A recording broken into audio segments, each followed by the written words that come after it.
I knew you were gonna go there. But we have a lot to talk about today, Well, really, bruh, bruh, bruh. bruh. You're gonna hear this going off all day today because of the news. And look, nobody likes to. I guess more so than anything else, uh, uh, dish around somebody's downfall or somebody that has something that happened to them because this could happen to me, happen to you, or anybody else. Hopefully, it wouldn't. But it wasn't but maybe 3 to 6 months ago that all of us were kind of outraged the fact that Damon Singleton was not named the chief meteorologist for Channel 6. Yeah, how they gonna do my purple brother like that? I knew you were going purple today, but Damon, who has been a stellar type of dude as far as being in the community, being a husband, a wife who comes here all the time, Miss Dr. Tammy Singleton. This is like the Huxtable family. You know what I'm saying? And I mean that in a very nice way. Him being who he is, him being also a former commander in the Navy, um, raising kids, the father that's there, and a pillar of information for this station as well. Whenever we figured that something was going to be wrong with the weather, you could always depend on Damon to answer the call, answer the phone when we call him to let us know, hey, here's what's going on. Here's how you need to protect yourself. Here's what you need to do for your family.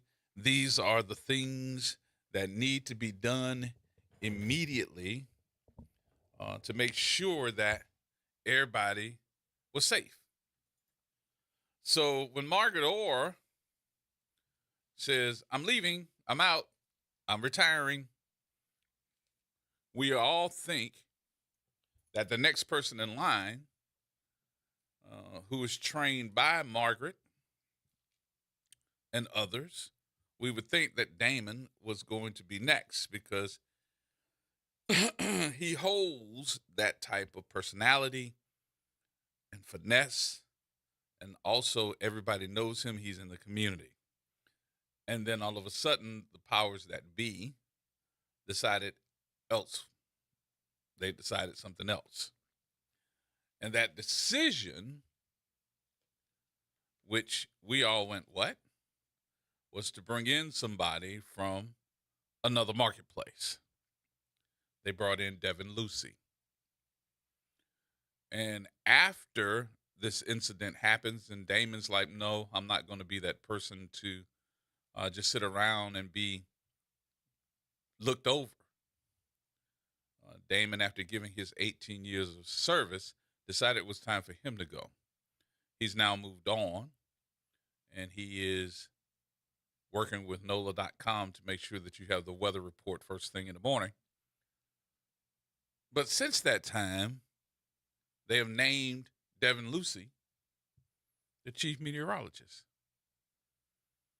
And everybody was still sitting back and saying, we ain't forgot.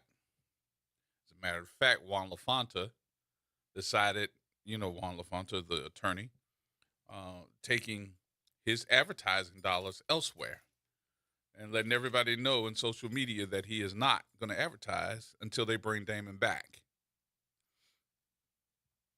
The reason why I'm having this conversation and reliving it, if you go to my social media as well as many others that have shared it today, you find that Chief Meteorologist Devin Lucy was arrested over the weekend and charged with child endangerment, resisting arrest, and the big one, which is domestic violence. Now, do we know the whole story? Of course not. And everybody's innocent until proven guilty. But I don't think that Damon Singleton would even be in this situation because I also posted not only the mugshot, but the story in the police report that was written up by the Jefferson Parish deputies. And that is something that you need to read and check out too, because the girlfriend of 4 years is saying that he was beating on her. What does that say? I'm glad y'all didn't hear that. Not from him. But it makes me look at something different. It don't matter if you're a pillar of the community. It don't matter if you've done everything right. It don't matter if somebody says, hey, you're like a saint, and you black compared to? Is this what we are? This what we doing? This is what we got? When we have somebody in the community that gives no question, no doubt of his character, of his personality, of his family, what he got to do? I was disappointed more than anything else. I was disappointed. Boy, I just saw the mugshot. Looked like he got not whipped, but whooped. Yeah. Mm-hmm. She got the best of him. It don't look like it was one-sided. No, Oh, no. She got the best of him. Mm-hmm. Whoop that. Whoop that. Talking about him, he got whooped. I know what you're talking about. I'm trying not to. I'm trying to be as He serious. tried to keep away from it, huh? Mm-hmm. It reminds me of that on the Tina Turner movie Mm-hmm. when they're Eat the inside cake, the anime. limo. But the time when anime start fighting back in the limo. Oh, she Right. tore him up. So she tore him up too. That's what that kind of looked She like. took that heel off and went to town. Yeah. Uh-huh. That's what it looked like from his mugshot. It looked like this was the day that she decided to hit back. Yo. This is the day Mm-hmm. that I'm gonna whoop that. No. You can't do that to that song, G. And That's not the kind of that's the remake gospel we song. need. That's the gospel remake. That's the gospel remake. Mm-hmm. This is the day that we will. Yeah. Hallelujah. Let me go ahead. You want to pray for me now? I am, and I know you came from church just yesterday. Yeah, sure did. They didn't do as well of a job on you as I would have thought. No. I have my discrepancies. I actually when I heard the story, I was disappointed. I was very disappointed because if we had to judge character, nobody knows something like this is going to happen. That's number one. But you ain't had to judge his character. All you had to do is look at, I got Damon right here. He's the pillar of the community. But this Karma's a bitch. Have they ever said why they chose not to go with him? No. Well, I I think about the way that white supremacy is working right now in media and the fact that they're getting rid of so many black faces on the screen and in print media as well, that I just wonder why they would go against somebody who would be the natural choice. And I would just say, I'm going to jump the gun and say that is part of this larger movement to remove black people out of media. Well, you would think that Channel 6 would Especially make if you're on Damon, the especially market. because that station is known for giving African Americans chances. Yeah, I think that we're seeing everybody go against what they should do and what they've typically done. Because they're all still just subsidiary stations of like bigger stations or like remember when you were telling me, G, about when Clinton stepped in Yes. and he deregulated the industry and then everybody started consolidating. Yep. So that all of the channels that we have on our local level are really just in like these clusters already owned by these bigger corporations, and there's still only like 5 of them in the whole media space. It's radio and television, so it's both. So I think that that means that the decisions to get rid of the black people that we see on TV and hear of in radio, and we read their opinion pieces in the press, all of that is starting to like get dwindled down. So I wonder how much of that played a role in them thinking that they shouldn't give him the position then and to go with someone else. So if I think about it, because I do know a little bit more than what I care to tell on the air, because none of it's cute. Mm, Because I would say, I'll just use the word allegedly, mm, that, you know, Damon wasn't the only one when it came to reversing the decisions that were made during contract time. There are several folks from that station that you don't see anymore. mm. And you wonder what happened to them, and they just didn't renew.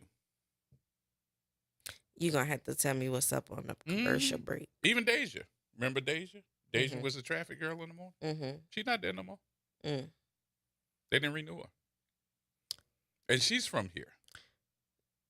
Tell me if it's what I thought that it was when we get off the air. Okay. But for right now, I'm going to just say racism, but not just general racism.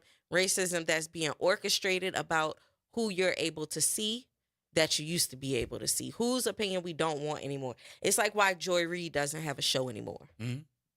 You know, because in this climate that they're trying to put down right now, then they know they can't have certain faces or certain people who are able to have outlets. So all of that's being scrubbed right now. So I'm going to just go ahead and say that. And then you just tell me what it is on break.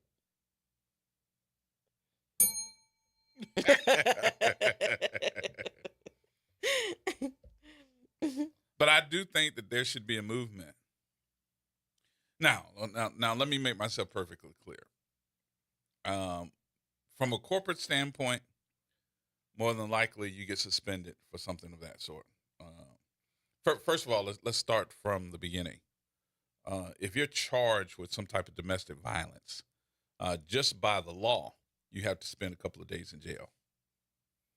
Right. It's called a cool down period. Right. Mm-hmm. So, especially if it's a man going against a woman, there's no bail immediately afterwards. You have a cool down. I think it's 48 or 72 hours. So Yeah, you either 2 or 3 days. You're going to stay in jail unless somebody with some big long fingers can scoop you out of there because they know somebody. And I don't think that's going to happen with being a high profile Mm-hmm. type of person. So if it happened yesterday, he's still in there. Mm-hmm. He got to go through the cool down period. All right. Second of all, from a corporate standpoint, because you are high profile, the corporation has to protect itself.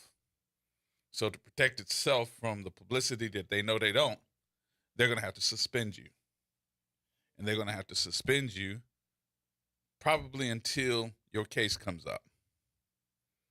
Meaning we don't know when that's going to be on the docket for court. Mm. You can't come back to work. Oh, wow. Yeah, can you see me on the news doing the weather and everybody looking at the television saying that's the woman beater? Mm. That's not good publicity for them at all. Right. So you're going to be suspended and probably without pay. Third of all, if you convicted, Oh, that's it. you done. Yeah, that's it. And I don't know the laws for Hearst, who is the owner of the station, but more than likely, I'm talking about policy. I said laws, but policies.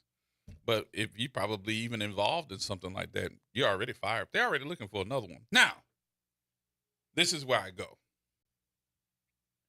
I think this would be the perfect opportunity for the management of WDSU to redeem itself and go back Yeah.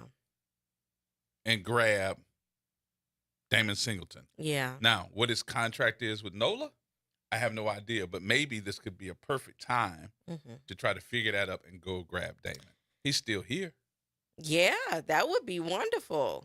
Because if not, then they run the risk of doing a different selection and getting people more upset. Mm-hmm. And then people won't want to tune in. So it seems like they really only have one choice to make. Mm-hmm. Well, Voscoville is telling me now that it said that he got suspended. It said it was on the news. Yep. So yeah, it seems like they need to do a reevaluation, and they should appease their audience and their customer base. But this would be the perfect time, right, to say we need to have a conversation and sit down and have a conversation with that man. He didn't do anything wrong. He didn't tell y'all screw yourself. He didn't get on this radio station. I know he didn't get on this radio station if you're listening. That was a little jab at him. And tell us, screw them, I won't be around them, da-da-da. He didn't do that. Right. He really handled it well when he got on here. He handled it with class. And I think, now, I don't know how he feels. I have not talked to him about a possibility of them having that conversation. I don't know. But I hope he would be open to it. Mm-hmm. And I hope that Mr. Neely, who is the general manager, because I know they're listening over there. I already know they're listening. I already got the text messages from your employees telling me that y'all scared that I'm going to say something about this situation. And I did. Don't be scared, because if it was me, they'd do the same thing. Just like they did the last time I had all that incident with this radio station. So I'm telling y'all, here's the opportunity to redeem yourself. And this is, I think, what normal folks would look for. Now, I can't tell them how to run their business. I can't tell them how to do anything. But I do say this. If you don't, I think you're going to have a bigger uprise than if you did.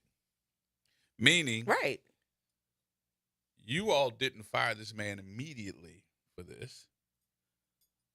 And you had a perfect opportunity with someone who is a pillar in the community to put him in the spot in the first place. And you chose to go otherwise. Karma's a bitch. Ooh.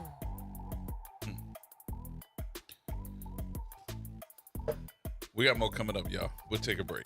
Everybody hold tight.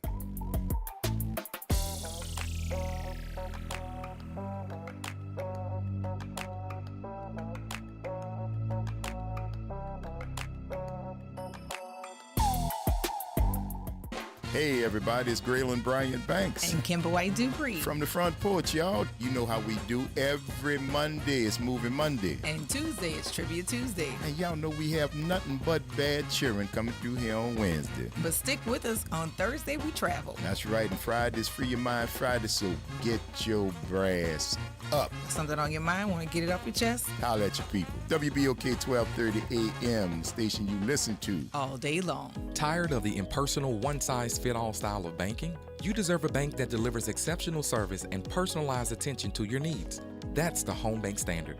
Since 1908, Home Bank has been a trusted financial partner for businesses and families because we go the extra mile to help you reach your goals. See for yourself why Home Bank is good for business, good for life. Stop by any New Orleans area location or find out more at home24bank.com. Home Bank, member FDIC. Looking to join an organization that is committed to help promote economic development in New Orleans East? Look no further. The Greater New Orleans East Business Alliance is a member-based nonprofit organization made up of business owners and local professionals united for the purpose to promote business development in Eastern New Orleans. If you want to become a member, call us at 504-957-3568. At New Orleans East Hospital, we believe healthcare should come with heart. Located at 5620 Reed Boulevard, we proudly serve the New Orleans community with compassion, courtesy, and a commitment to excellence. From healing to education, we want to be your trusted healthcare partner that's close to home. New Orleans East Hospital, delivering a culture of healthy care. Visit DePaul's new Algiers Health Center at 2801 General de Gaulle Drive to receive primary and preventive care for both adults and children. Services also include behavioral health, imaging, and on-site pharmacy, vision, Medicaid enrollment assistance, and more. For appointments, visit DePaulCommunityHealthCenters.org or call 504-207-3060. This is Andronika Morris, host of Put Housing First. Join us every Tuesday at 12 o'clock, where we will discuss how housing affects every aspect of our lives and what's necessary, what's needed to guarantee housing for all. Join us every Tuesday at 12 o'clock as we dig down deep onto the issues that affect all of us. Making a difference in the community. WBOK 1230 AM. Here we go. The reality check on WBOK 1230 AM. All right, folks. Welcome back. Hey, everybody. What that is? Little snacks. You ain't bring me no snacks. Oh, here you go, Jim. Get a third hand mic and I. Uh-huh. Hey, it's Monday, so y'all know who. I didn't even do the formal introduction. No, I think you're getting comfortable with me. That's all. I am. I'm very comfortable with the people. Mm-hmm. Dr. Shepard is in the building, y'all. Hey, everybody. What'd you do the weekend? I didn't do much. However, the boys, they went to the escape room. So they went out to the escape room with some of their friends. And I went to Asali's mom's birthday over at Afro Lux. They had mimosas and moo-moos. Oh, Lord. Ooh, we had a good time. I bet you did. How many times they had to tell you, get off the table, Dr. Shepard. Get off the table. Stop shaking that. What you doing? Too many for me to say on the radio. Give her a microphone. She want to rap. So, yeah, that's all. How was your weekend? Busy. Of course. It was really busy. You know, bruh. Mm-hmm. Bruh. Now, look, how many times they had to tell him to get down from off the table with all them bruhs. Wait a minute, hold on. Let me think. How many times? Get your story right.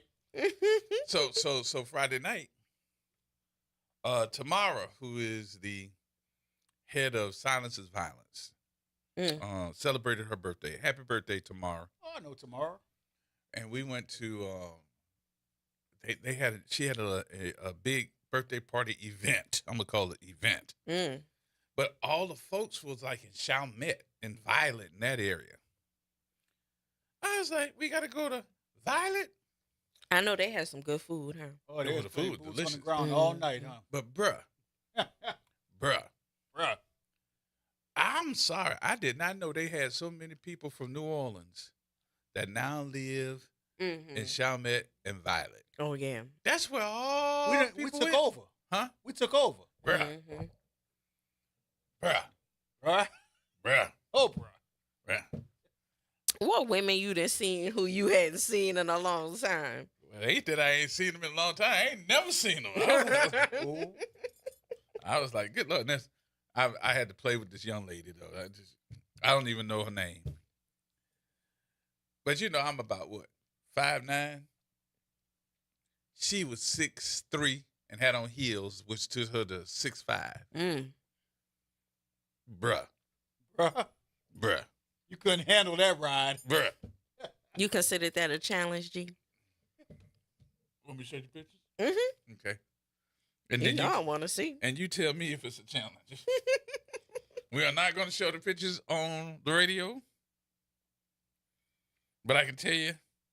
Now, just listen to what you just said. What? We're not gonna show the pictures on the radio. Yeah, meaning that I wasn't gonna hold them up to the cameras, bro. Uh-huh. All I can see say, somebody looking at their radio like, I don't see nothing. no, they looking at the Facebook because we own the radio. I just wanted to make Bro, sure. you know there was no- we're living in simple times now. We are not living in simple times. We have become technically together. So I just want to tell you this. we switched over to FM, so we didn't switch the game up. So the technology has gone up. Mm-hmm. You know what he talking about? Something we live in. Something. No, we going next level. The last time we started to talk about all of the intense things that we speak about, the internet didn't cut off on us. Oh my gosh. See, I tried. Oh gee. Oh, look at you messing with that lady. You know I'm gonna come and see. And she's gorgeous. Oh, I can see why Oh, you. I gotta see this now. Why you? Look at you. I know you're gonna come. Are you really coming over here? She's gorgeous. She looked like she would have gave you a wild ride. I'm glad you said it that way. Wow. Uh-huh. Don't be holding it that way so everybody can see it. God damn. Woo. Well, she put some G.I. Jane stuff on you. That's all right. You'll let her put it, huh, G? She was nice, very nice. Very nice Uh-huh. lady. She looks sweet. And I thought that let me see. There was Tamara had a great time. Tamara made some announcements on Tamara had control. It was like at least 200-300 people in there. Mm. And they were all making noise and dancing, and the DJ stopped the music. Tamara got on the microphone and said, "Everybody be quiet." Everybody was like, "Shh," and it went real quiet in there. And even though it was her birthday, she just like, everybody got to get out and vote. Mm. If y'all can come to my party, you all have to get out and vote. Yes. Uh-huh. And this is the week, y'all, that I think all the concentration of what is, what can be, what will be, is going to be. Mm-hmm. Because Saturday is election day. And I'm hoping that everybody will get out and make sure that you do so. Mm-hmm. And that is going to be very important, especially with what we're going through in this city right now with this budgeting issue. And look, no disrespect at all to the mayor, but right now she got to do what she got to do. And I saw some of the numbers that's coming out on the different departments on what we're going to have to do to make up that $100 million. It's disturbing. Where budgets are getting cut 20 and 30%. Oh, my. It's disturbing to know that who's going to be working, who's working now. When we got a government shutdown, we got all this stuff going on. Some people going to get furloughed. And all this stuff is getting ready to also happen here locally in New Orleans. And I hope they're ready. Yeah, well, also, I've heard that we had a really high turnout in a long time for early voting. So I hope that that's indicative of the numbers for voting that'll be coming out, that people really slam the polls for Election Day. I think that they said we had over 10,000 Black folk early vote. I'm gonna pull up the I'll pull numbers. up the numbers for you in my head right now if you want me to. Because Okay, it go was ahead. just 6,000 folks that were Black, another 3,000 white, and another couple of hundred that were other. So, was that high numbers of early voting? I Nope. mean, I don't think it's as high as it could be, but I heard that it was better than we thought it was going to be. And maybe that has been in a little while. I just don't know how we cheer low voter turnout when we think it's high, because that's not high at all. When you're talking about 6,000 folks that can make a difference within a week, and it could be a whole lot better. But more so, you got what, 125,000, 200,000 that can early vote? And only 6,000 African Americans, 3,000 whites. No. Okay, so this is from Gary Chambers. Mm-hmm. Okay, so he said as of Friday, 30,000 people early voted. Statewide. 17,000. Wait, is that? He says in New Orleans. It says in New Orleans. Go ahead. Okay, it says 17,900. So 18,000 black people voted By Friday. by Friday. Now, I was talking Monday. I was talking, I'm sorry, Saturday, that first day of voting. Right. Only 6,000. This is of the latest, because we closed it out on Friday, right? Mhm. So as of Friday, 30,000 people voted. 17, or we'll say 18,000 of those was black. 11,000 were white. 1,600 were other. Okay, so that means that, and this is Gary Chambers' math. Mhm. He says that means that 123,000 basically black voters still have not cast their Mhm. vote. 123,000 have not, and 30,000 have.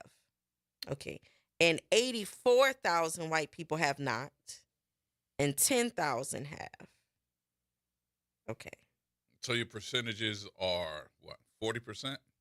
You want for me to do percentages? About 42, 43%? Yeah. I think it's 30,000 of 120, what, 123, 125? Yeah. So we talking about 30%, 30 to 40%? Uh-huh. Versus, I would actually do the math. 30,000. Okay, and then 17. You keep going. I'm gonna come out with a number. I was hearing the rest of this. Mm-hmm. You just go ahead on with the rest of the show. And I'm gonna do the math over here. So I do think that, and more people got to look at voting as your life depends on it. I still think that we're going to be living in some trying times starting actually next month. Why? Because we're getting into budgeting season. They're looking at these budgets now and seeing what they can cut to make up the difference and what they overspent. I still have not heard innovative ways that the city can make money. And I have not heard anybody say it's time for us to go to the state to get our fair share of that money, because the hotel motel tax, which is going to be what, per $100 is going to be at least $11, $12 in the city of New Orleans, Ooh. only gets $1.25. Oh, that's criminal. That is criminal. Have any of the respondents said what they would do about it? None. Nobody's brought that up. But it's the hotel motel tax, meaning that if I spend $100 for a hotel room, I got to pay the taxes, which are going to be 9% or 10%, which is going to be another $10. And then I get the hotel motel tax on top of that, which is going to be at least another $10 or $11. So my $100 charge is now over, what, 122, 123? So that's what I'm looking at. And out of that hotel motel tax, which would be $10 or $11, the city of New Orleans only gets $1.25. That, to me, should be something that we should be looking at to increase immediately. Why? Why you say that, Gerard? You said you ain't want to do no more tax. Maybe I need to clarify something. I think we should clarify, if we're going to do more taxes, then the taxes should be something that does not necessarily come back to the residents of New Orleans. Does that make sense? Yeah, for sure. Because we already have a lot of taxes as is. So. But I can tell you what's coming. And that's also going to be, how many more opportunities will we have? I don't know why I'm calling it opportunities. But how many more times will we see in the next year or two that they're going to roll millages forward? Because they had the opportunity not to do it I think with the city one time before, maybe with the school board, and they chose not to. Now that we're in a crunch for money, I think it's going to happen. So we need to be paying attention to what millages will end up being rolled forward, because that's going to be interesting to see. Mm-hmm. And then how much more will that cost us in the long run? I got scared. This morning we had to go to a meeting in the French Quarter. Parking was terrible. But guess what I did? What you did? I kept driving around until I could find me a parking space. And I paid for parking. I wasn't going to know what you call it. I paid for parking because I was like, these folks reading the meters and all that, they gonna get you now. Mm-hmm. You better pay for your parking. And don't take a chance. They gonna get you. Because the city gonna be looking for that money. You need to do something. All right, Sarah, what you say? Hello, how y'all doing? Hey, Doc. Hey, Shad, how you doing? I am doing all right. I got to call you for Pop Jones call. You know what I mean? I'm just being messy. What's up, Gerard? I'm just being messy. A couple saying questions. Mm-hmm. Gerard, I know you go way back to administration dealing with mass media. Mm-hmm. Doc, Mm-hmm. you deal with education at the higher education on a collegiate level, right? Mm-hmm. And you both I guess there are such things as conferences in retreats, right? Uh-huh. That you can justify to have or to go to if it relates to your field. So what I can't get for the life of me last week in the budget meeting is when the president of the city council, J.P. Morrell, talked about rules to why you can't meet. That's puzzling to me. As to what he's basically saying is, no. I'm sorry. Let me answer that for you real quick. Because if you have too many of them together, then you have a quorum.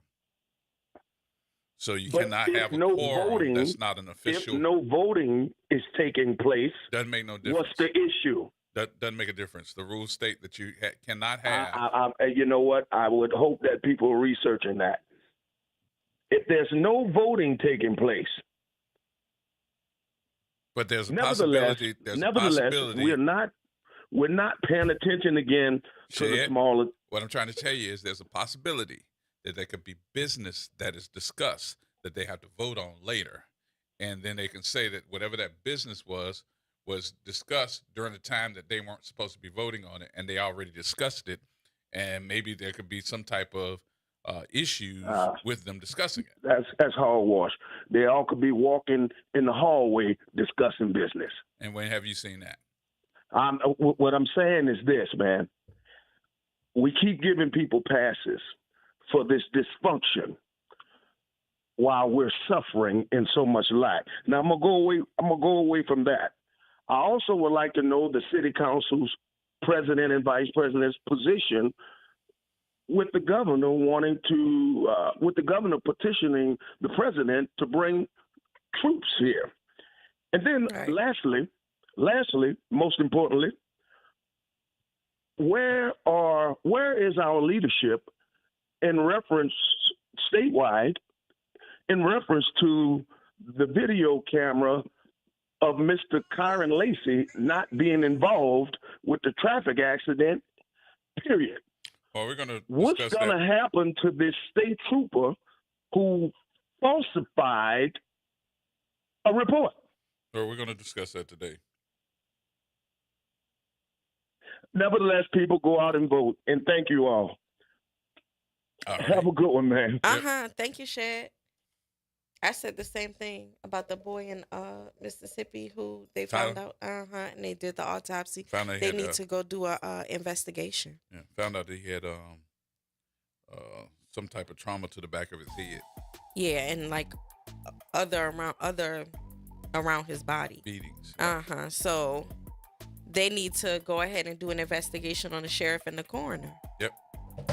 That is true. All right, more coming up, y'all. We got to take a break here. Thank We'll you, be right Shad. back.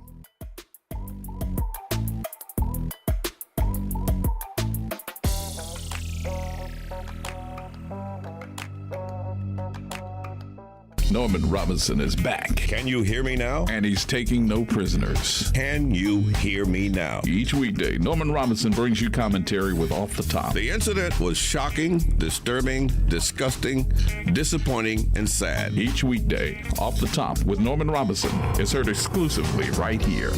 It's Off the Top with Norman Robinson on WBOK 1230 AM. The National World War II Museum. Located in the Warehouse District of New Orleans, the National World War II Museum tells the story of America's experience in the war that changed the world, why it was fought, how it was won, and what it means today. Visit them online at www.nationalww2museum.org for time tickets and safety information. As a husband, a father, and a grandfather, I think about the future every day. What's going to happen to our kids? What's going to happen to our grandkids? This city needs renewal. We need a comeback, and no one understands that better than me. I'm Oliver Thomas. I'm running to be your mayor. Not for me, but for us.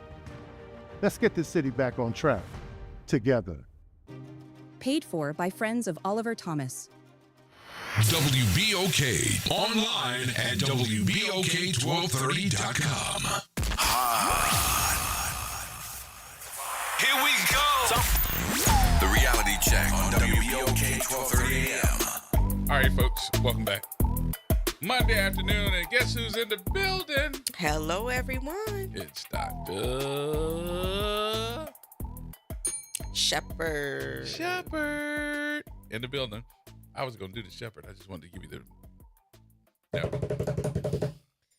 That's your drum roll? We'll get it we'll get it together. Together next time. All right. Pop Jones, y'all called up Pop Jones. Pop Jones said, don't be talking about me.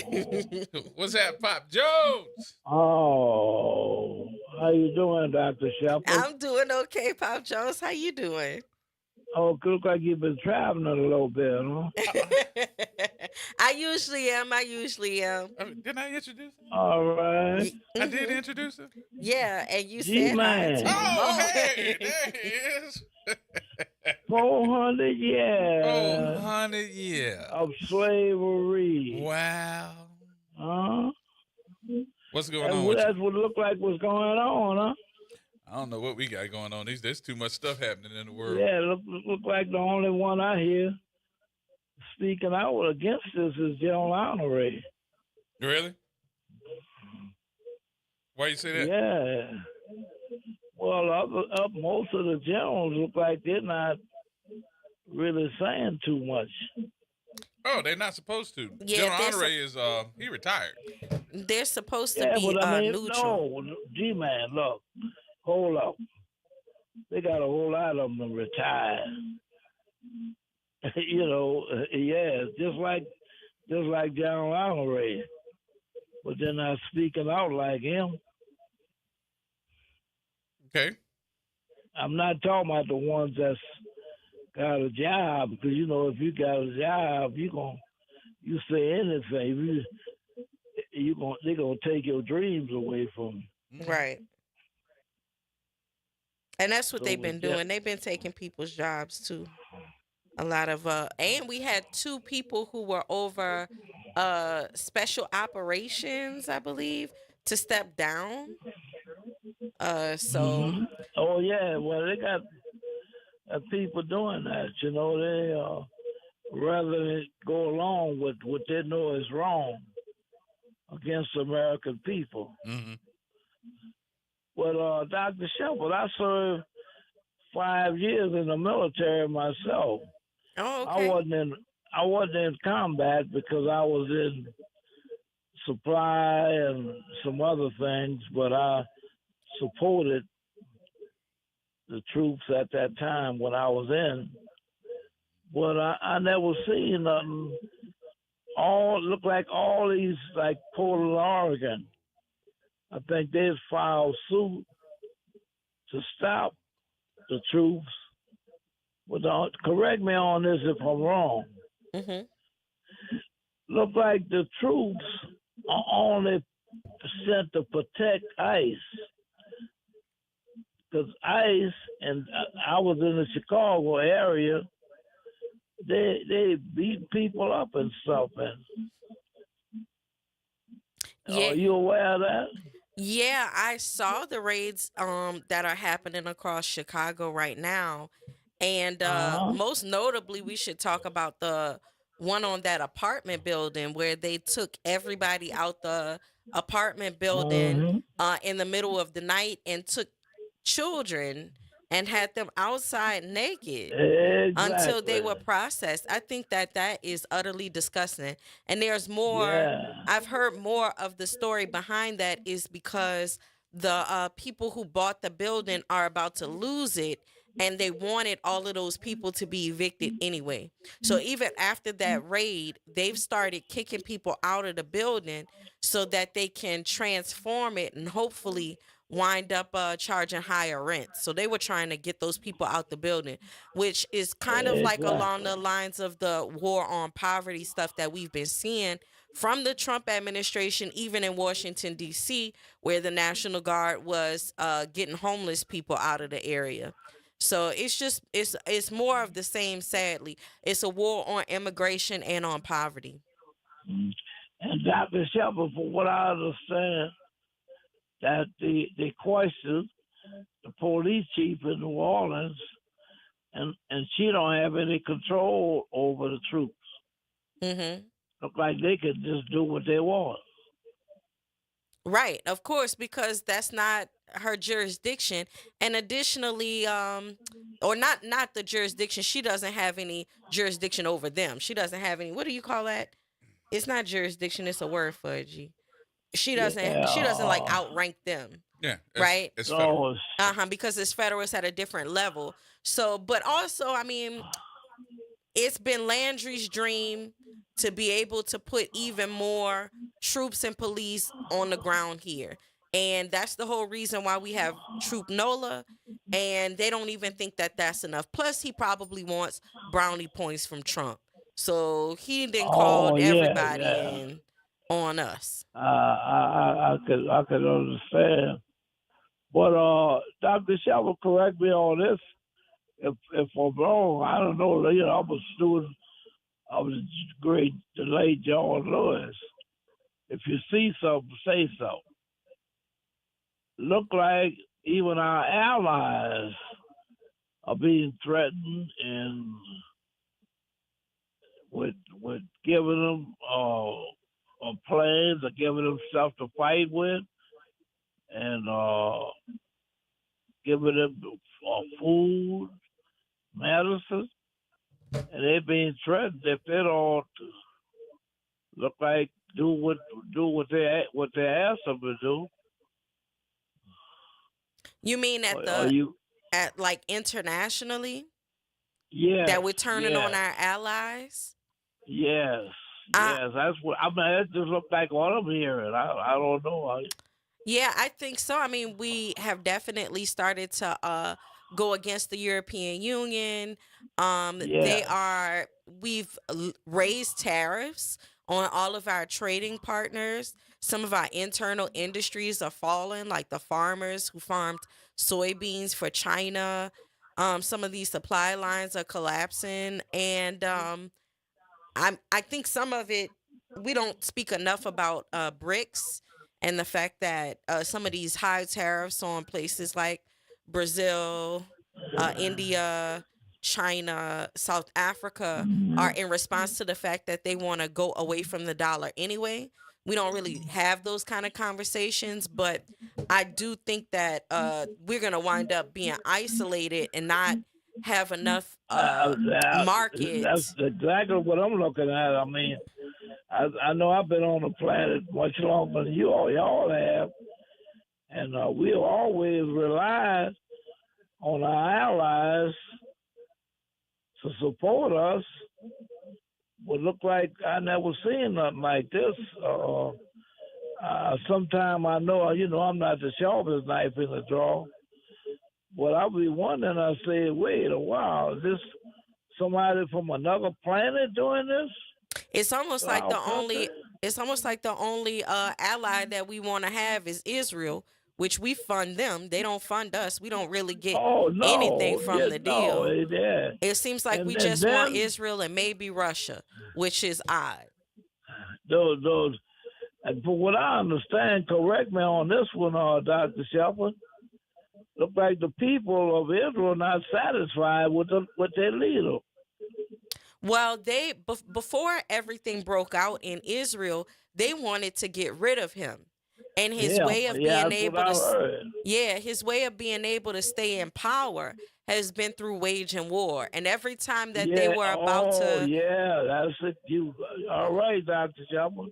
Yeah, every time that they were about to have him to report to court for other crimes that he's committed, he always started backfiring again. That was how they broke the first ceasefire deal. He was doing court that day, and instead of going to court, he ramped up the war. And then his excuse for not going to court is that he was taking care of the war. So, yeah, there are people there who are dissatisfied with him, and there are people there who are also against what they're doing to the Palestinian people.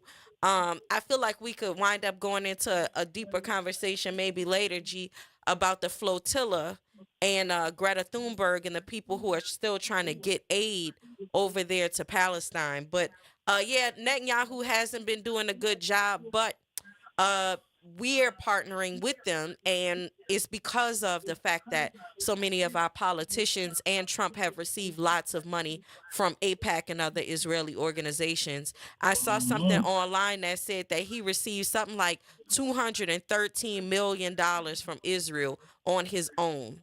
And that's not even taking into account people like Cory Booker, who received $800,000. And we can go through all of Congress. Everybody has had their price that they've paid or that they've gotten paid in order to be able to side with Israel. So it seems like we have that ally and we have Russia. And I don't know about any others that it seems that we're fond of right now. And then also, I'm sorry, is that Argentina that we just bailed out by billions of dollars? And that's because that person is Netanyahu's people. Some kind of way they're related. All right, Pop, we got to go. We got to get these other folks. You got to go. You going to cut me out, G-Man? You ain't going to let me talk no longer, huh? Yep, that's about right. That's okay. I know. Thank you very much. Thank you, Pops, for calling in. Well, people just get comfortable with you, don't they? We just like to talk. Yes, we just indeed. like to go back and forth with ideas. Callaway. What's going on, Brother Gerod? What's going on with you? How you doing, Dr. Shepard? Hi, Galloway. I'm doing fine. How you? Oh, I thought I was going to need a doctor yesterday.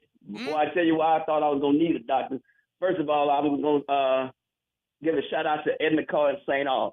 Great football, and I love to see that the young brother that streamed it on YouTube for us. I was in Mobile at the Mississippi Gulf Coast Classic between Jackson State and Alabama A&M, and we all sat out there and watched the game. And shout out again to St. Aug for winning Battle of the Bands for high school at Southern on Saturday. So the both teams represented well in the band at St. Aug. What I needed a doctor for yesterday, my arthritis locked up on me. Oh, no. You want to know why? What black pastor let Helena Moreno get up on that stage and talk like she was from the knife war? I almost lost it laughing at that woman. They say I don't come around. They say I work for the Orange Man. Even though Kamala Harris endorsed me, I said, what in the minstrel show is going on? I had no idea that you can be bought that easily. That was embarrassing. to see that woman get on up there and do that crazy stuff that she did yesterday. Galloway, hold on for a minute. I mistimed everything. Hold on for a minute. We got to do our news. We'll be right back. Don't hang up. I want to hear more. Yeah. All right, more coming up, y'all.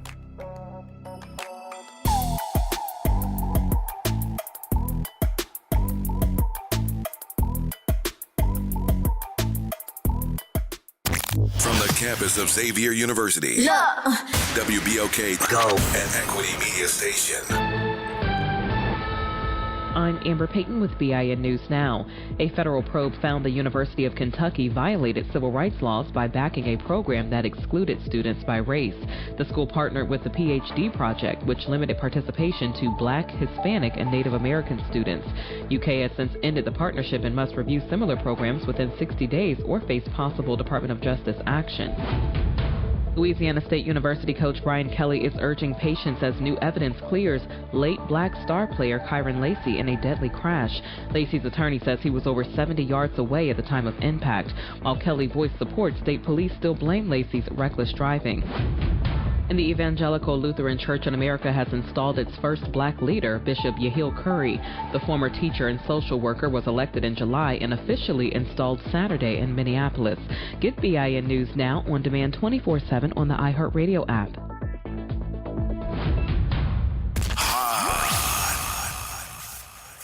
Here we go. The reality check on WBOK 1230 AM. Are you back? Are you back? Are you back? Are you back? Are you We back. Yeah, go in there and read Brandon's comments about you. I don't care. Galloway. You still with me? Yes, sir. Yeah, there he is. Okay. Yes, sir. I'm still here. I'm sorry, bro. He started the music early and was trying to tell me that I was wrong. He drinking that old English again. I told you, man, ain't nothing like a 40. We got more people inside the comments with questions. They like, what church? What pastor? What he talking about? Could you say a little bit more? Oh, the video is going viral. The brother that you had on here that was exposing the budget, go to his Instagram page. You can see the whole video. No Show Moreno put on a real tap dancing show in that church. I don't know what church it was. I know it was a New Orleans church because the drummer had on the Saints jersey and they were playing music up in there. It was like a pep rally for this woman. So what happened again? Start again. So it's pep rally. I know you said that, but what was being said on the mic? I've been around. People say I work for the Orange Man. I work for Kamala Harris. Kamala Harris endorsed me for mayor of New Orleans. I said, well, this is a lie. And then they go on to show that all the debates that she missed. My thing is, this pastor sat up there and let this woman lie. Kamala Harris, because I know I reached out to her camp, they have not endorsed anybody for mayor. What was said was she said there were other women running for mayor in the South, Mobile and in New Orleans. And she did call their names out, but she never said she endorsed anybody. So that was the big lie. Now, I don't know who working on her PR team and thinks people ain't going to fact check her, but she got fact checked in real time on that video. Now, she hasn't responded, of course, today. Once again, I don't know what church it was at, but you know who you can probably call, though? You can probably call Empower Unola. You know, the one that say, I got a call. Best bet I ain't calling him. But anyway, I'm texting somebody right now. I'm texting somebody on it right now. Check this out. When you call him, just tell him you got some cigarettes to give him, and he might give you some information. See, I ain't say that. You said that. I ain't said a word. That's what the little birdie told me. But you was talking about how you can make money, how the city can make some money. We talked about this a little bit last week. So hold on, wait a minute. Wait for you go on. So this was at the Tabernacle. This was at Tyrone Jefferson's church. Oh, y'all found it already. See what I'm saying? Mm-hmm. See, I told y'all, hey, my arthritis locked up on me. I was laughing so hard. Listen to that accent that she had. I said, she trying to sound like a Southern black woman from the night. Boy, I've been around. They say I work for the Orange Man. I'm like, lady, sit your behind down somewhere. Yeah. Oh, it was a real show. But that goes to, and y'all was talking about AIPAC. You might want to find out if AIPAC sending her some money. Mm. Cause I was in Washington, D.C., and I can tell you the 4 or 5 candidates that are black that are not receiving money. The rest of them are receiving money. Yeah, can you, so who is not receiving money? Because that was one of the questions I had. Jasmine Crockett is not receiving money from AIPAC. They do not like her. That's number one. Okay. He's a young brother. The 2 young brothers from Tennessee, the Justins. Yeah. They're not receiving money from AIPAC. Okay. Who else was there? Brandon Scott from Baltimore not receiving money. Wes Moore not receiving money. They don't like him, but they starting to like Wes Moore. I told them, I say, you're gonna get a healthy stocking. You keep on going and doing what you're doing because they love to get money. They have no limit to what they want to try to buy. Watch Cori Bush. She's trying to run again. And they already said it's Cori Bush versus AIPAC. Wesley Bell is actually the Democrat candidate.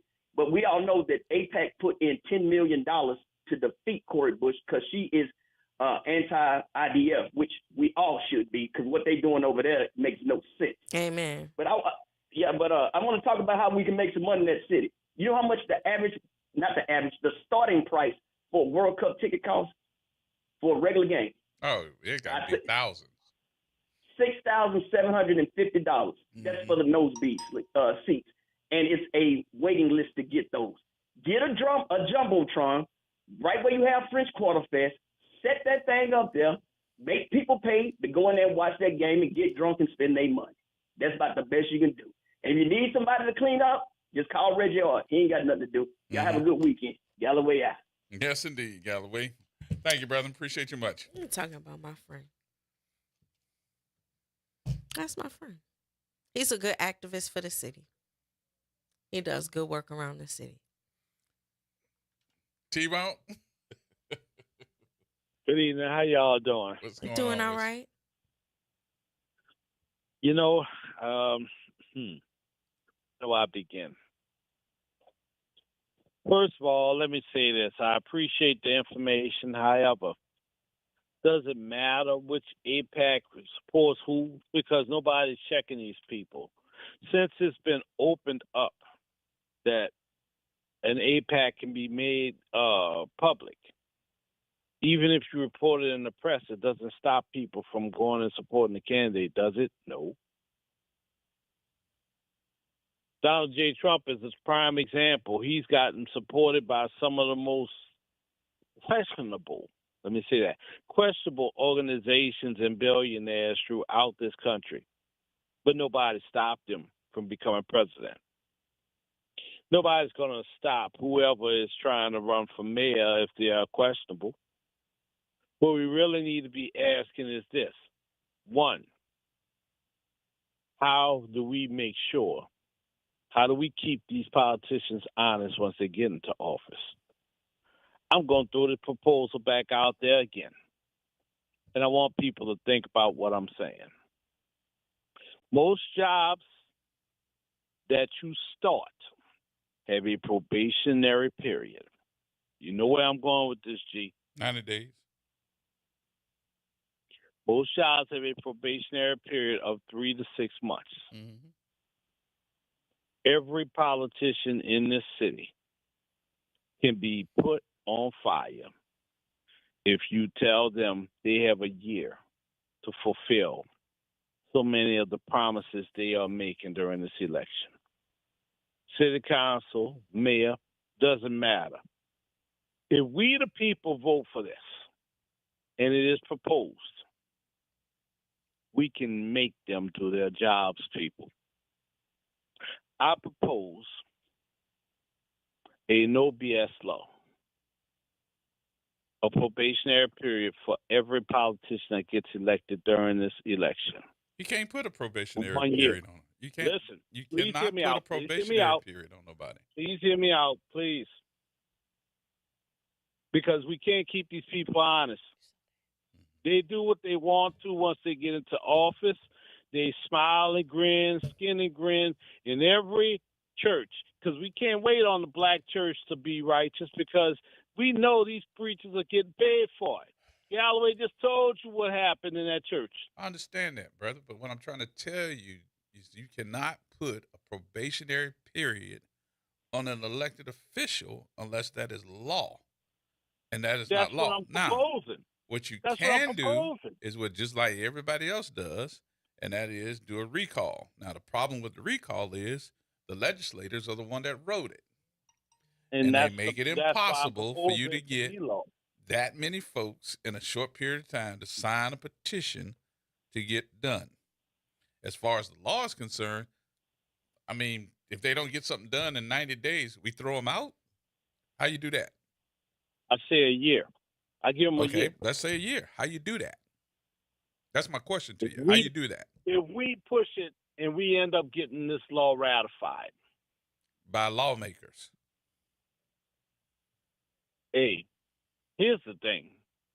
Nothing is going to change if we, the people, continue to tolerate it. Understand it, but I'm trying to figure out how do you get it ratified if the people they have to ratify it are the lawmakers?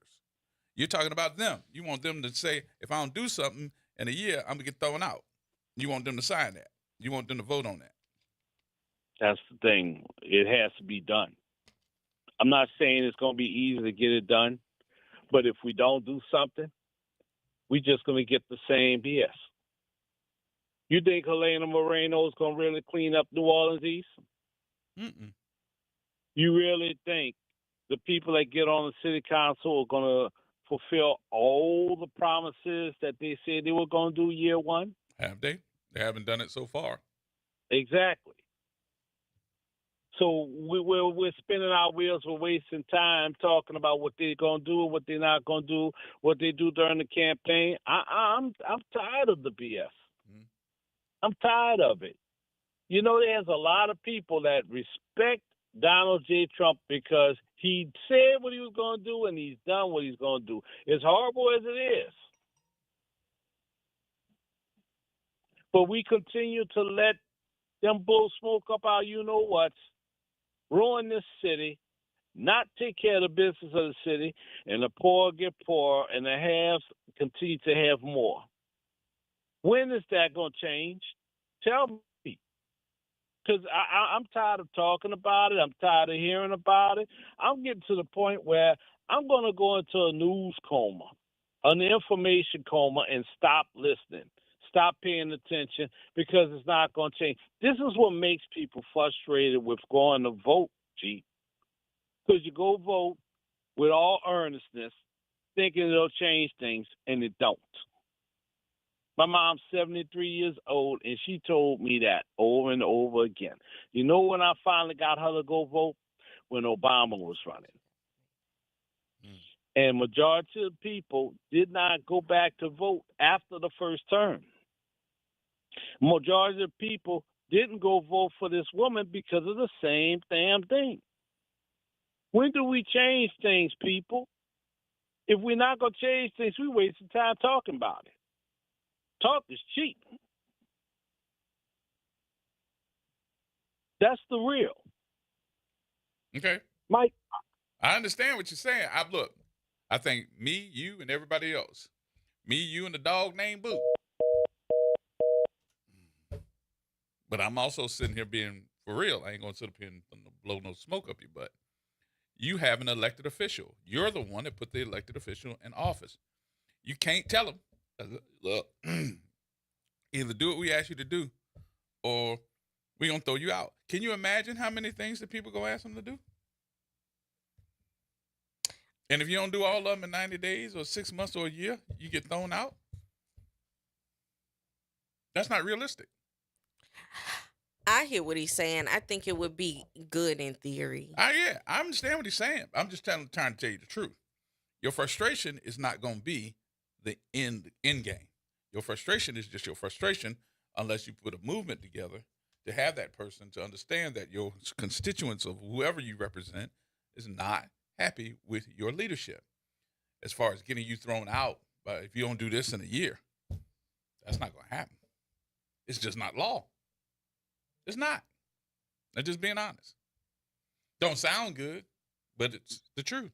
Unless you put together a recall, and that recall can be done within what? You got 6 months to a year? And then you got to get everybody on board. And don't forget who wrote the recall. It's the legislators who wrote the recall. So what they did was write a piece of legislation that's honestly not doable to get it done. When they weren't happy with the mayor, they couldn't get it done because Donald Duck and them didn't vote. You get it? Donald Duck and them. They had Donald Duck in them. Quack, quack. I hear you, G. Quack, quack. I hear that. Mm. I see where you're going with that. Quack, quack. But anyway. It would be a great idea to be able to hold people liable like that.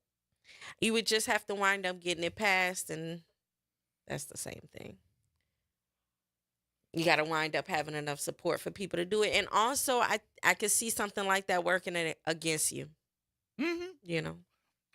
Okay, let me ask you a question. Because it's not like you're the only constituents that they have to bow down to. Right. So if they just wind up with enough people in the opposite way, they could vote out a candidate who's actually helping folk just because they don't like that. So when was the last time something like that happened in this city? In this city? In this city. When is the last time that folks got so frustrated that they held one of their legislators, city council, whoever, to the point where they went up and did something, told them if they didn't get it done, that we're going to move against you to get you out? When's the last time something like that happened? Can you give me a hint? Mm-hmm, but I want you to. I am unsure. All right, somebody else call me and tell me. 504-582-9422. Somebody call me and tell me. Was it effective? I'm going to just keep it like this right now. That was going to be my hint. Mm-mm. Tell me when the last time something like that happened in this city that got a legislator or a city council person or somebody that represented you thrown out of office. Come on. I stumped you? Yeah, uh-huh. Oh my God. I need like to write that down. Wait a minute. Hold on. Let me get my pen. I feel like I need you in this political memory to bring it back to me. Come on. Think about it. I remember when they did the recall? When they tried the recall. Okay, remember now, the recall didn't work, so right. that don't count. That's what I said. You mean effective? Mm-hmm, because effective. Okay. Tell me when something like that happened. I'll wait. We got a couple of minutes if y'all want me to wait.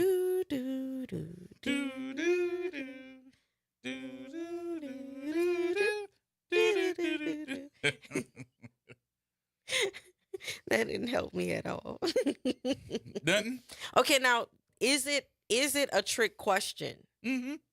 Oh, it's a trick question? It is a trick question. Oh, so that has never happened. You were just looking at Joe Kennedy. I see what he said online, but I was thinking like maybe G knows something I don't know. You know? It has never happened. There was a stint of time where I was in grad school. So I was like, maybe we had some occurrences that I didn't know about. The only thing that I could say is that we may have had some politicians or a politician that was in some type of legal trouble and had stepped down, but they chose to step down because if they didn't, they were going to have some issues. They may have stepped down, but as far as not holding and doing your job and your constituents saying, oh, we're going to get you out of office? Mm-hmm. Never. Never. That's it. Hey, Ron. What's down with y'all? What's going on with you? What's going on? I'm cool, and how y'all doing, man? Doing well. Yeah, you're right. First shouts out to the Fatherhood Roundtable as well as the Hill P. Newton Gun Club. It happened. It just didn't happen on our side. You remember the sister, what her name was, Morales? The so-called powers that be came together and got her out her job when she started to uncover those names. You talking about with the Inspector General's office? Hard Rock. Yeah, with the Hard Rock collapse. No, she wasn't an elected official. She was not an elected official. She was an employee. Oh, you mean? You mean like that? That's what I was saying. It didn't happen on our terms. It happened on the so-called powers that be. They made sure they got her out the way when she started uncovering certain things. Yeah, but she wasn't. But as far Again, as I gotta classify this now. She was an employee that was fired. She was not. Right. She was not a elected official that represented a district or anything of that sort, and was let go from her job as an elected official because her constituents didn't want it no more. That's not sane. No, all right. I got you. But we speaking the same language, though. She was let go because she was doing her job, though. They ain't gonna say that. They just came up with other kind of stuff. I interviewed her. I don't know if you remember that. I was on there. Yeah. Mm-hmm. Yep. All right, man. Well, I just think that was that was an example, but I ain't gonna let you have that one, bro. I'm sorry, man. He tried though. That was really good. I did. I give you A for effort. That's why I say it came from the other side. It didn't come from our side. It came from the other side. I was trying to figure out what the other side was. That ain't the side, though. That ain't no side, Well, man. You made that up, too. The other side is what I mean is the so-called powers that be, why the sister is not employed no more. That's the other side. Mm-hmm. I'm going to let you hear that one then, bro. I appreciate you. All right, brother. Talk to you later. Later on. All right. We better take a break for, Mr. Gonzalez over there. He dropped it right then. Speedy Gonzalez. Andale. More coming up, y'all. Everybody hold tight.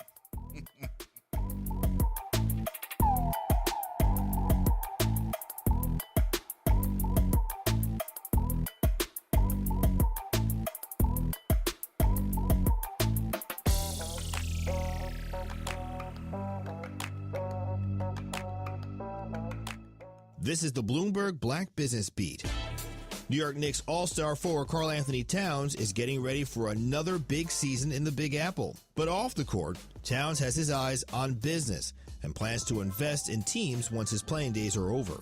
He stopped by Bloomberg World headquarters for the annual Power Players event and said that even though he's a basketball player, he's really interested in another sport's growth. I know because I play basketball, we jump to the NBA franchises, but I think there's more opportunities out there in other sports as well, and I think one of the ones that I'm very intrigued in is MLS.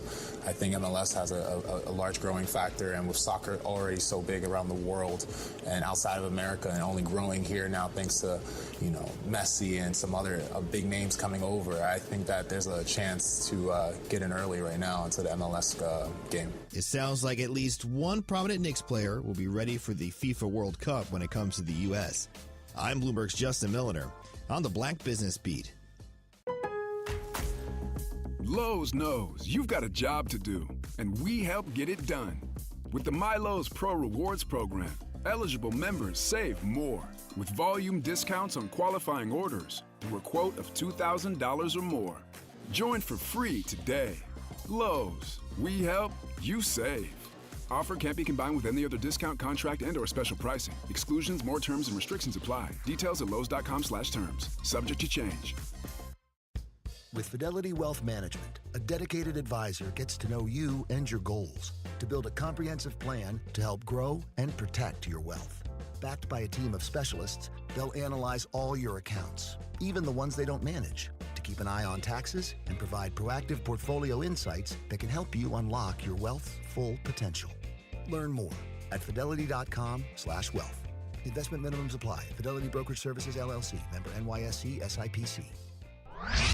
Hey, this is Dave Poston. Be sure to listen to WBOK 1230 a.m. every Saturday morning at 10 a.m. and Sunday evening at 5 p.m., bringing you the best Southern Soul barroom music with the Southern Soul Weekend Party Mix, hosted by me, of course. I'll be playing your favorite Southern Soul music by artists from all over the South, right here on WBOK 1230 a.m. or online at WBOK1230.com.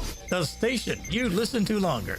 Listen to longer. Listen to The New Orleans Jazz and Heritage Foundation is the nonprofit organization that owns the New Orleans Jazz and Heritage Festival presented by Shell. With the funds generated from Jazz Fest, the foundation invests in Louisiana companies through economic development, cultural enrichment, and free educational programs. To learn more about what the New Orleans Jazz and Heritage Foundation does, please visit www.jazzandheritage.org. You're invited to step back into New Orleans history for Community Day at the Dewdrop Inn with Tulane University's special collections, presented by the Primo Memorial Series. Saturday, October 18th from 12 to 2 p.m. Celebrate the Dewdrop Inn legacy with a live musical show. Enjoy a brunch buffet and explore archival materials. Free admission, but space is limited. For more information, visit library.tulane.edu/Dewdrop Community Day. Making a difference in the community. WBOK 1230 AM.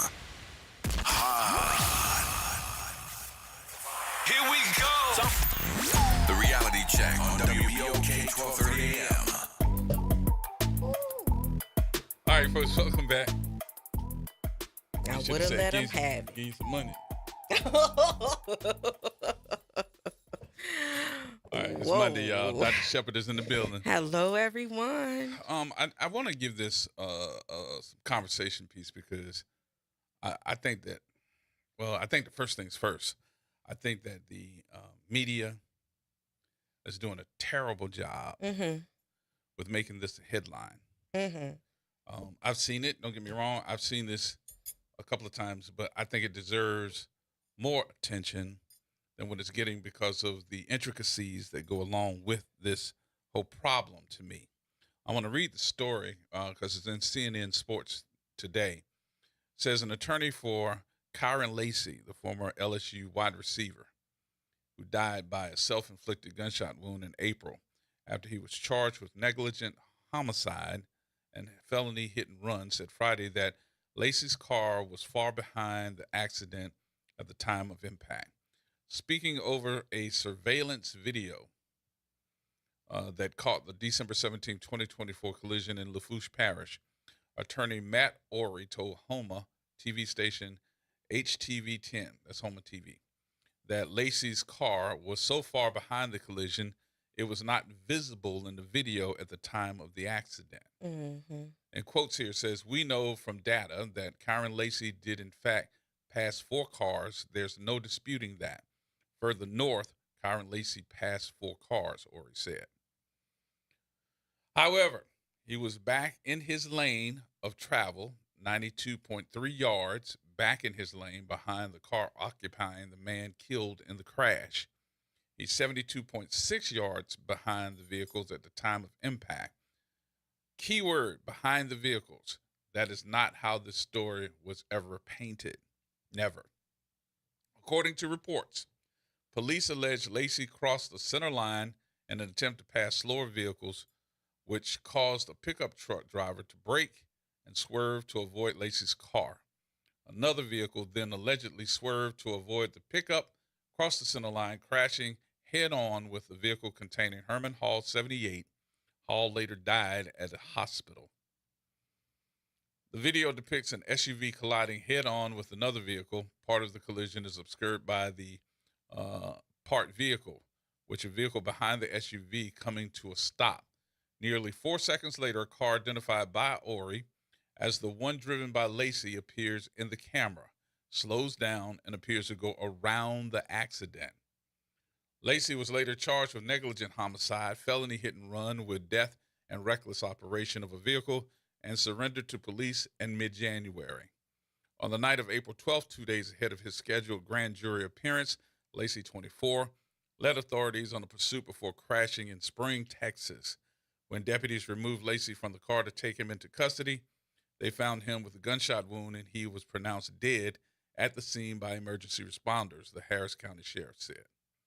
Lacy, a native Thibodaux, Louisianian, caught 58 passes for 866 yards and shared the Southeast Conference lead with 9 touchdown receptions in 12 games in 2024. He finished his collegiate career with 162 catches, 2,360 yards, 26 touchdowns, 64 games with Louisiana and LSU. Largely reviewed as an NFL prospect, Lacy's name was not on the list of players invited to the NFL Scouting Combine, when it was released in mid-February, a month after Lacey's arrest. So they came back and redid, which thank God for this attorney, because what's not being told in this, I just wanted to read that story. How did they get the initial idea that he had done something that caused someone to swerve and someone else swerve? Like, how did they even get that? So that's the part that I'm looking for in this story, because I've heard exactly what happened, so I'm going to tell you what it is. But I read this story because I wanted to tell you this ain't the story. The story is that the state trooper that was on the scene talked to the other victims and told them what to say, saying that he caused the accident and had it on his body cam. They finally went and looked at the body cam and could hear him talking over, telling them what to say. Oh my God. So who's implicit in this whole situation, and this young boy killed himself, is the fact that the state trooper blamed this whole incident on him. Why? Why? Yeah. Come on. Why would he be motivated to do that as opposed to actually get the person who they wound up in a car crash with? You see his picture? Racism is a hell of a drug. Hold on. Look at his picture. I hear that, but if you're there with the people who wound up in the accident with the impact, like, why wouldn't you just be like, here's the person who caused the accident? Why would he be so motivated to go and pin it on this guy? You serious? What I'm trying to say is I don't understand. To me, it almost feels like when the white girls go and blame a black man for touching them and it didn't happen and they lynched them. I hear that. I'm just saying that to me, that's like a certain level of sickness in the mind. And that state trooper needs to be investigated. He's implicit. He's implicit in the whole issue. So is any of that inside the story? Are they about to go after the person who... We know it now. So they finally went back and looked at the attorney that was on Homa TV, had the opportunity to go back and take a look and saw and heard through the body cam. And he's the one that said, wait a minute, this ain't true. So are they going to put charges on the police? That's what they turned it over to. They just turned this over to, there's a state policeman, okay? So they're just turning this over to the attorney general. Why you say it like you surprised there's a state policeman that would do something like that? He was like, it's a state policeman. He's supposed to be a higher authority. He's authority over any lower parish police. So you're at the top of the state. It's the state police, the ones that did that other guy. Mm-hmm. Say his name. You talking about Ronald? Yeah. Ronald Green? Yeah. Same people. Mm. So guess what we got? We got a young, athletic black boy so sad. Driving his car down in the parish, crossed over the line to pass somebody, got back in his lane, but everybody else put on brakes, and they had I guess they were following too close or something like that, so I don't know exactly what it is, but they went back and counted the yards that he was not even involved in the crash. Yeah, it took a while for him to come he's up behind it. 72.6 yards behind the vehicles, and they saying that he is the one that caused the crash. So he getting this vehicular homicide charge for something he didn't even have anything to do with. I'm like, wait a minute, how did this happen? So if he's behind them and he didn't have anything to do with the crash, his vehicle wouldn't have had no damage. And how you let the state trooper tell you what to say? If you are the one that caused the crash and you trying to get out of vehicular homicide charges, I'm listening to Mr. Trooper. Oh, okay. I understand what you're saying now. Mm-hmm. So that the person who was behind it would have gotten a vehicular homicide, but to save that person from getting it, he told them, tell them that this other dude did it. No, he's telling them what happened on his body cam. Yeah, we saw that. We know that he did it, right? Yeah, we see that he did it. He's telling them, and it's all over his body cam. And we all sit back and say, wait a minute. They didn't look Oh, at the that's body so cam sad. beforehand. And he's a young, I mean, his whole career went down the drain. His whole career went down. Think about something. You heard me quote Not his stats. his whole career, his whole life. You saw me. No. So I'm saying this before he took his life. Yeah. But you heard all the 162 catches, 2,360 yards, 26 touchdowns. This young man was going to the NFL. Yeah.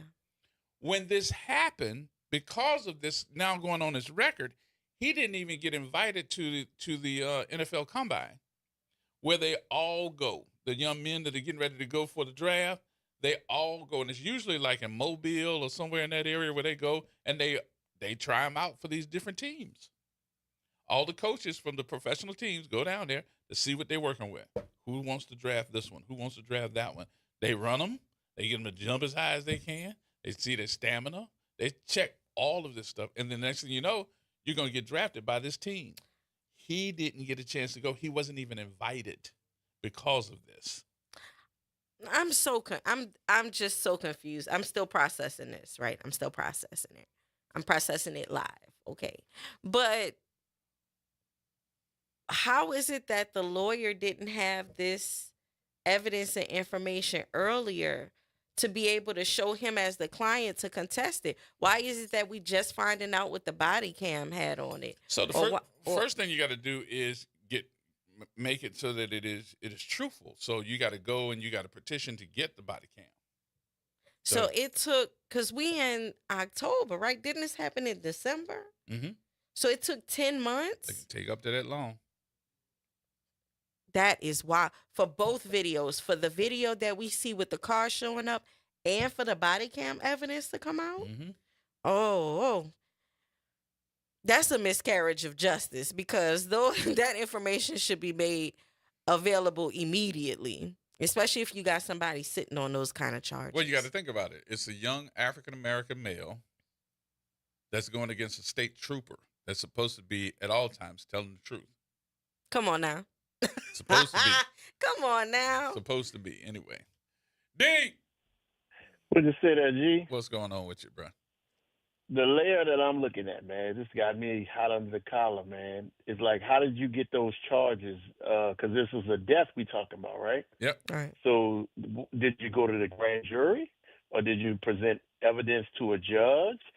Or was it just a simple phone call? I said this, and you got these charges put on him? Because I'm trying, like you said, I'm trying to see how did we get from the scene all the way to negligent homicide, correct? Well, that's because whoever crossed the line, he died in a hospital. The 78-year-old Right, man. but I'm saying his charge, is it negligent homicide or vehicular? Is negligent. Oh, see? So what's the difference? What was presented? Yeah, what was presented? Oh, I don't know what was presented. I don't have that information. Right, because I'm saying that's a question, because what was presented, you basically saying that Mr. Lacey was reckless in his actions, and his reckless actions caused the death of another. All right, so your question was, what's negligent homicide? Negligent homicide is the unlawful killing of another person due to criminal negligence, meaning a gross deviation from the standard of care a reasonable person would exercise, but without the intent to cause death. So more than likely, if they did put that charge on them, they did go to a grand jury and say, this is what we want to do. And remember what they say about any DA. Any DA can get charges thrown at you. They say they can indict a ham sandwich. Ham sandwich. There you Yep, go. they can convict a ham sandwich. Right. Yep. So it's like, now we need to see what was presented, because now we have so many layers of perjury. But we got good old boy Landry, who covered up Mr. Ronald's unfortunate, untimely, and ridiculous, passing to, That wasn't under Landry. No, that wasn't under Landry. That was under your Democratic. He was the attorney. No, he was the attorney general, if I'm not mistaken. Yeah, he was attorney general. Oh, okay. So he's a part of that. He knew what was going on. Mm-hmm. He knew what was going on. He was in the loop. So now he's just elevated himself. Is he gonna protect his boys? And this is just again, like I said, Doc. Welcome to the life of a black male. This is what happened. You just say anything, and people run with it, especially if it's negative. I'm kind of like Dr. Shepard on this, because this is really confusing. I'd like to see how how they put this in some type of I don't know. They had to put it in some type of something so I could see and just give me a portrayal of what happened. Mm-hmm. And then how do the other folks? Because remember, they said he passed what 2 or 3 cars, at least 3 cars to get over. Who was it that passed the cars? That's number one. Because he's saying he's behind it. Right. So his car probably didn't have any damage. Right. So the other part of that is, who was that person that should have been Because charged? it connected is that connected to Right. someone? Who was the person that should have been cover-up, charged?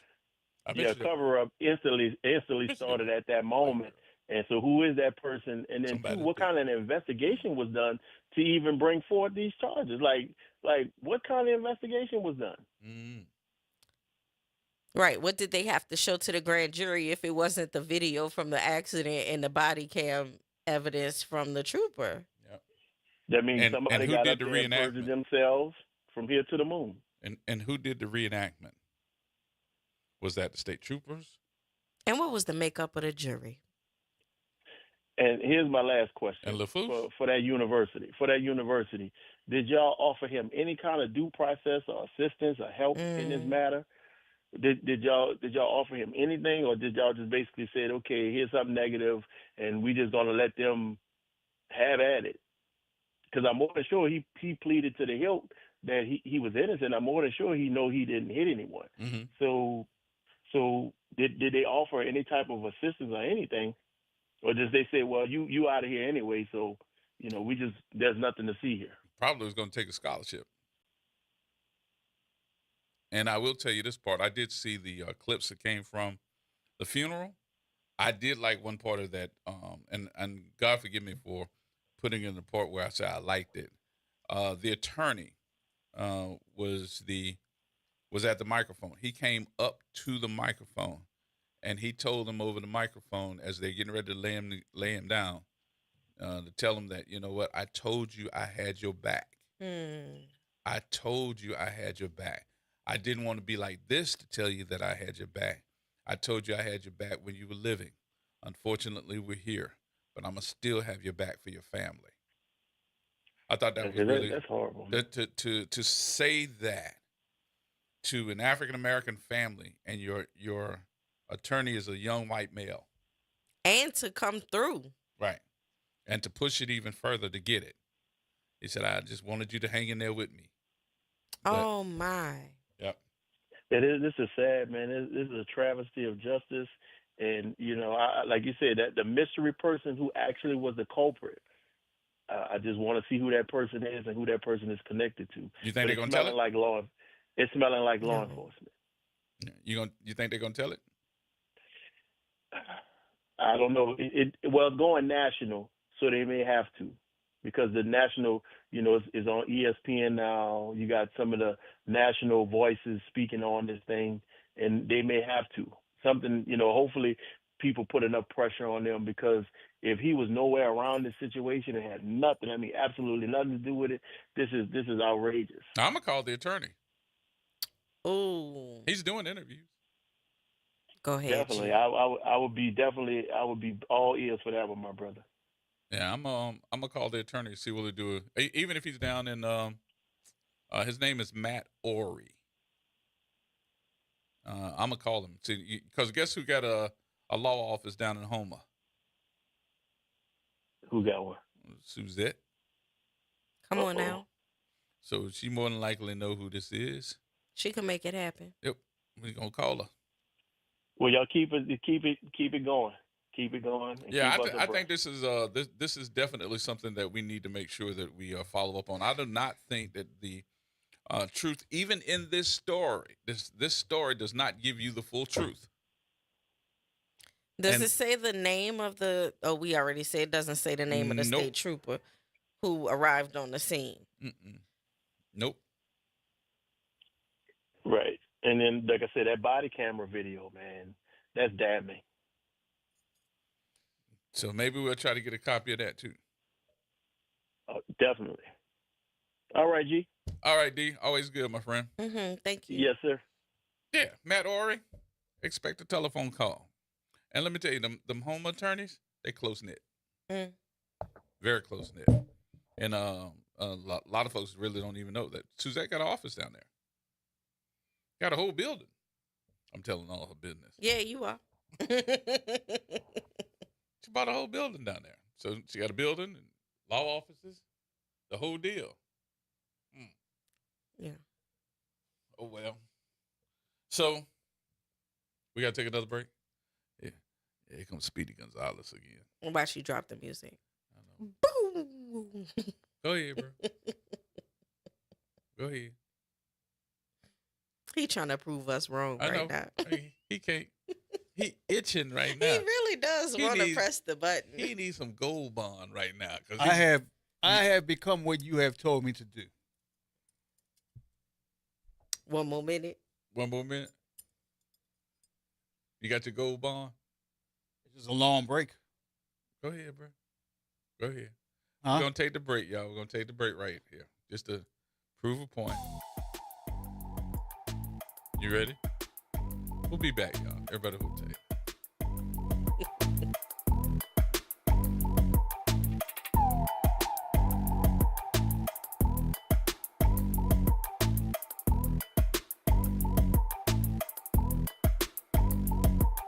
AURN News. I'm Ebony McMorris. As you know, and as she knows better than anyone, I have nothing to do with Project 2025. I haven't read it. I don't want to read it purposely. I'm not going to read it. This was a group of people that got together. They came up with some ideas, I guess some good, some bad. That was President Donald Trump on the campaign trail while debating then presidential candidate Kamala Harris. Now, the president is no longer running from Project 2025, but he's running with it. On the campaign trail, he called it too extreme and severely right-leaning. Now, he's embracing the plan as his administration leans on it to drive the shutdown strategy.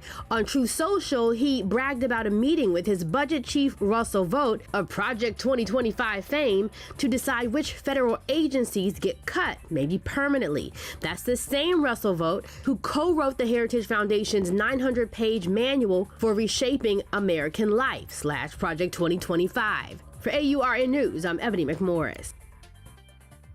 It's Off the Top with Norman Robinson on WBOK 1230 AM. I was talking with Lieutenant General Russell Honore the other day to get his take on the move by Secretary of Defense Pete Hegseth and the President, who ordered 800 senior U.S. military leaders to Washington, D.C.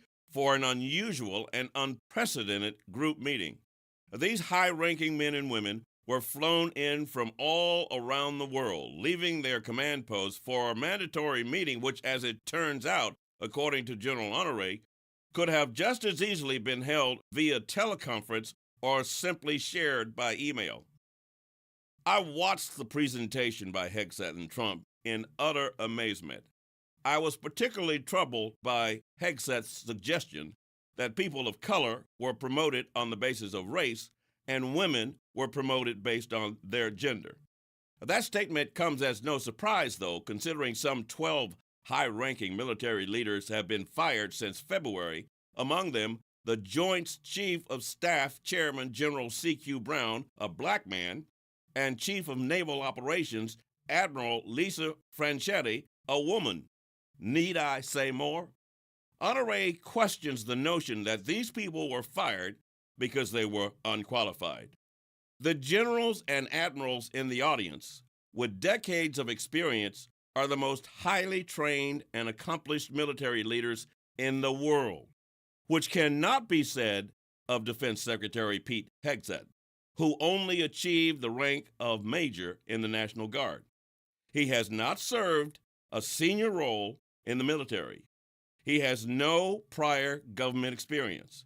He has no record of national security policy, and he has never led a large organization, unlike the last 10 secretaries of defense. So, compared to the resumes of the senior military leaders in the room to whom he was lecturing, Hegseth doesn't amount to a pimple on a gnat's ass. As for the message from President Trump, which drew backlash from several retired military commanders, he suggested that perhaps some of the so-called troubled cities in the country could be used as military training grounds. Critics are calling Trump out for attempting to politicize the military, in an effort to further his domestic agenda. Moreover, the president is flirting with the Constitution, in which the founding fathers never intended for the military to serve a political party. It is therefore established to be nonpartisan and directed at foreign enemies and not American citizens. The meeting was a waste of taxpayer money when the president knew full well we were headed for a government shutdown, and it was an insult to our top uniformed officers. So, before the president considers more ill-informed and politically motivated military moves, we pray that our military leaders remember their oath is to the U.S. Constitution, not the president. This is Norman Robinson, Off the Top. New Orleans, are you ready? A fresh voice in the city is here, bringing you the beats, the culture, and the stories that matter. From local music and food to real talk on what's happening in the streets, we've got you covered. Stay tapped in. Follow us on all platforms at WBOK 1230 for the latest updates and exclusive content. Your city, your culture, your news. Don't just hear about it, be about it. Follow us at WBOK 1230 now. A message from the community scientist. Do you live or work in St. James, St. John, St. Charles, Ascension, Calcasieu, Baton Rouge, or St. Bernard Parish? You may be exposed to harmful chemicals like phthalates, BPA, and flame retardants found in everyday products but linked to serious health risks. That's why the community scientist, a program of Rise St. James, brings you clear, science-based facts that protect your health and our environment. Stay informed, stay empowered. Visit risestjames.org today. New Orleans is an easy city to love. It shouldn't be a hard place to live. I'm Matthew Willard, born and raised in Gentilly, proud to carry on my family's tradition of public service. In less than 6 years, I passed 36 bills that made a difference. Now I'm running for City Council at Large Division 1 so we can keep living in the city we love. Safe, affordable, and one that gets the job done. New Orleans, let's make it happen. Paid for by the Matthew Willard Campaign. Visit DePaul's new Algiers Health Center at 2801 General de Gaulle Drive to receive primary and preventive care for both adults and children. Services also include behavioral health, imaging, and on-site pharmacy, vision, Medicaid enrollment assistance, and more. For appointments, visit DePaulCommunityHealthCenters.org or call 504-207-3060.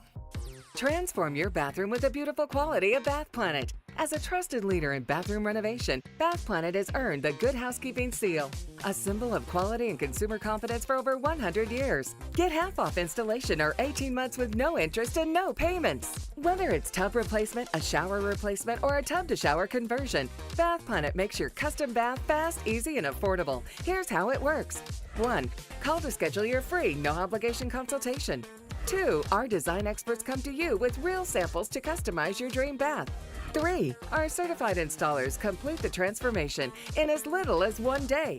And right now, for a limited time, you can upgrade your bathroom for 50% off installation or choose 18 months with no interest and no payments. But you need to call now. This special offer is only available by calling 800-981-8177. That's 800-981-8177. Call 800-981-8177 right now before the offer ends. WBOK. Listen now on WBOK1230.com. Here we go. The reality check on WBOK 1230 AM. All right, folks, welcome back. Welcome back. Welcome back.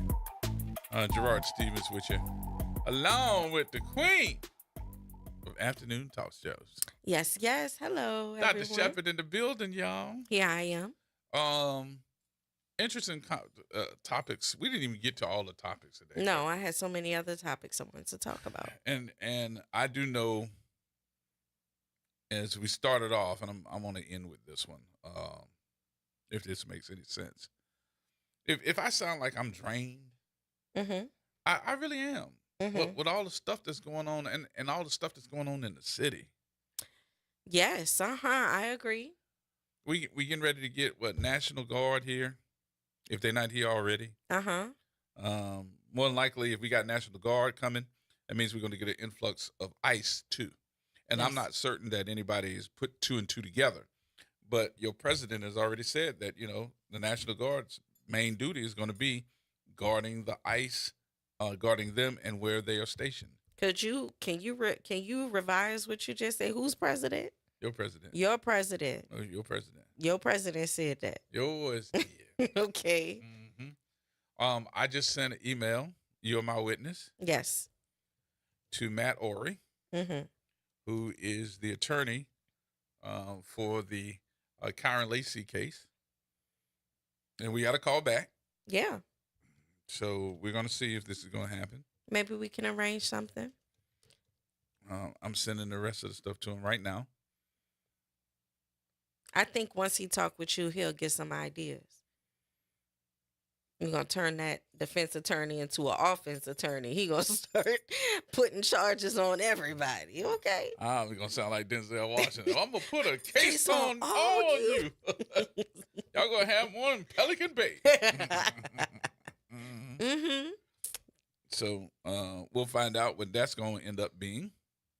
But can I tell you something, G? I think it's important that as we close out this show, as we're looking toward the mayor's election, as we're taking into account the fact that the National Guard and ICE is on their way making plans to come here, that we should look towards Chicago and what it is that they are doing. I just saw that Mayor Brandon Johnson of Chicago signed an executive order establishing ICE-free zones. Okay, he said city property and unwilling private businesses will no longer serve as staging grounds for ICE's unconstitutional raid against Chicagoans. So, that's a mayor mayoring, okay? He is saying we're going to set up spaces where they can't antagonize people and you don't have to participate with them. That's how a mayor holds down a city under threat. And that's what we need with the upcoming mayor's election. Who's going to hold us down and who done said that they're not about to let it take place, as opposed to the fact of just cooperating and laying down. Just say how you really feel next time. Oh, you want me to? No. Beep,